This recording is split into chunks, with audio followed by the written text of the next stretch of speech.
Bismillahirrahmanirrahim. Nahmaduhu wa nusalli ala rasulihil karim, amma ba'd. Seolah pada kesempatan ini kita akan melanjutkan kembali pembacaan kitab Safwatut Tafasir.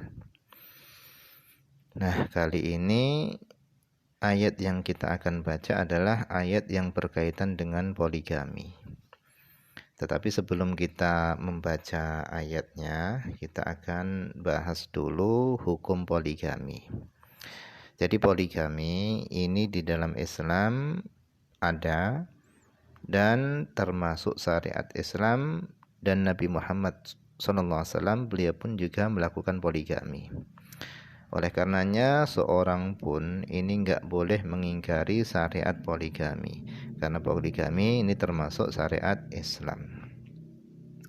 Dan tidak setiap orang itu mampu berpoligami, karena poligami itu merupakan tanggung jawab besar yang dipikul di atas seorang laki-laki dunia akhirat. Dalam hal ini Nabi SAW beliau mengingatkan di dalam sabdanya, "Man kana lahum ra'atani famala ila ihdahuma jaa yaumal qiyamah wasyikuhu ma'il." Kata Nabi, siapa yang punya dua istri, kemudian dia condong kepada salah satunya, maka dia akan datang nanti pada hari kiamat dalam kondisi miring. Jadi ini adalah ancaman dari Nabi Muhammad SAW bagi orang yang berbuat poligami, tetapi dia enggak berbuat adil. Nah, sebenarnya poligami ini adalah syariat yang mulia bagi orang yang mampu berbuat adil. Tetapi dalam saat yang bersamaan, poligami ini juga menjadi rusak maknanya bagi orang yang tidak mampu menjalankannya.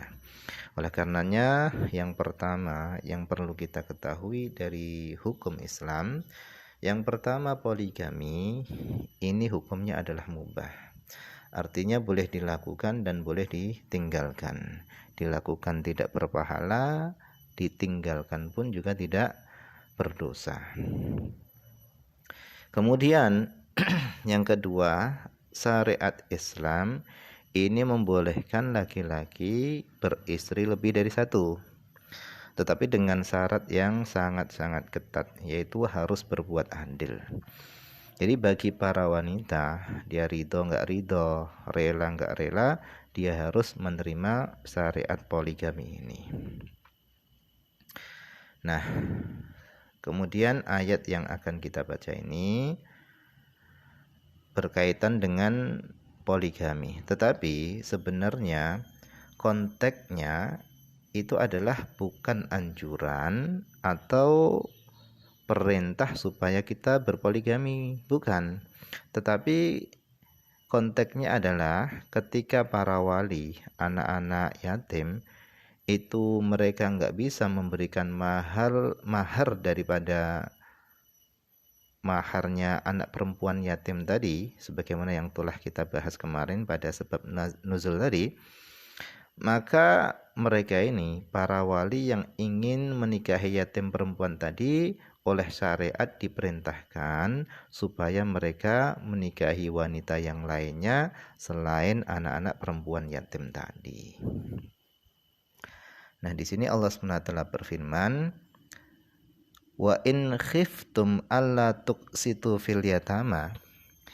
Jika kalian khawatir enggak bisa berbuat adil fil yatama di dalam anak-anak yatim, maksudnya adalah idza kanat tahta hajri ahadikum yatimatun, apabila ada di bawah asuhan salah seorang di antara kalian yatimatun, anak perempuan yatim, wa khofa alla yu'tiha mahram mithliha, dan salah seorang di antara kalian itu khawatir enggak bisa memberikan kepada yatimah tadi mahram mithliha, yaitu mahar misilnya, fal yatrukha, maka hendaknya dia meninggalkan yatimah tadi, ilama siwaha, yaitu menuju kepada perempuan yang lainnya selain yatimah tadi.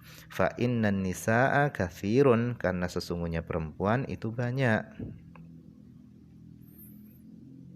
Walam yudayyiqillahu alaihi, dan Allah tidak memberikan kesempitan alaihi atasnya, atas salah seorang di antara kalian.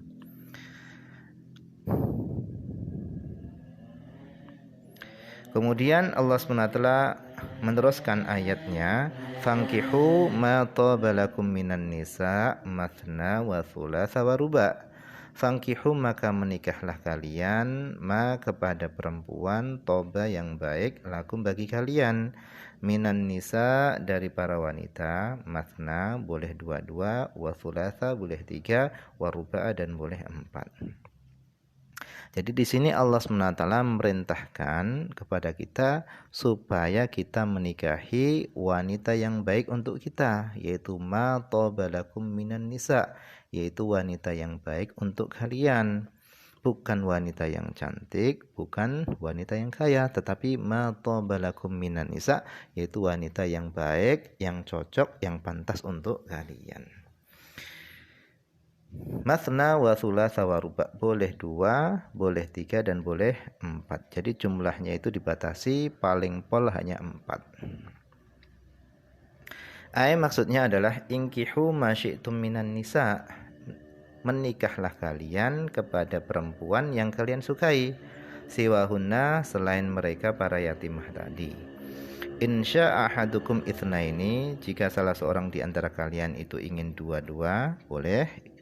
Wa insya'a salasan, dan jika salah seorang di antara kalian ingin tiga, itu juga diperbolehkan.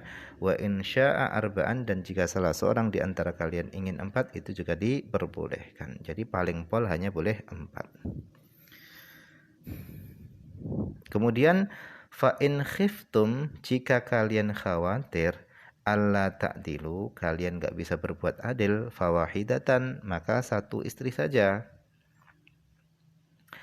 Maksudnya adalah in khiftum min adamil adli, jika kalian khawatir min adamil adli, dari tidak bisa berlaku adil, baina zaujat, antara istri-istri, falzimu al-iqtisara ala wahidatin, maka hendaknya kalian batasi atas satu istri saja. Jadi kata Allah, jika kalian merasa nggak bisa adil antara istri-istri, maka hendaknya kalian lazimi batasi diri atas satu istri saja.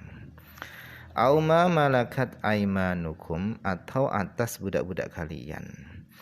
Iktasiru ala nikahil ima lil milkil yamin, yaitu batasilah kalian atas menikahi budak perempuan lil milkil yamin. Nah, kenapa Allah perintahkan, Allah anjurkan supaya menikahi wanita budak wanita? Id laisa lahun minal hukuk kama lizaujat, karena budak-budak perempuan itu tidak memiliki hak-hak sebagaimana istri-istri atau wanita-wanita yang merdeka. Jadi hak-haknya budak-budak perempuan itu tidak sebagaimana yang dimiliki oleh wanita-wanita merdeka. Dzalika adna alla ta'ulu, yang demikian itu, beristri hanya satu saja, itu lebih dekat kepada kalian, lebih dekat alla ta'ulu, kalian tidak berbuat zalim. Jadi membatasi hanya dengan satu istri itu lebih dekat kepada kalian tidak berbuat zalim. Aidzalikal iktisar alal wahidah, pembatasan atas satu istri, aw ala milkil yamin, atau atas budak perempuan, itu aqrabu, itu lebih dekat, alla tumilu, kepada kalian tidak condong kepada salah satu istri, atau watajuru, dan lebih dekat kepada kalian tidak berbuat zalim.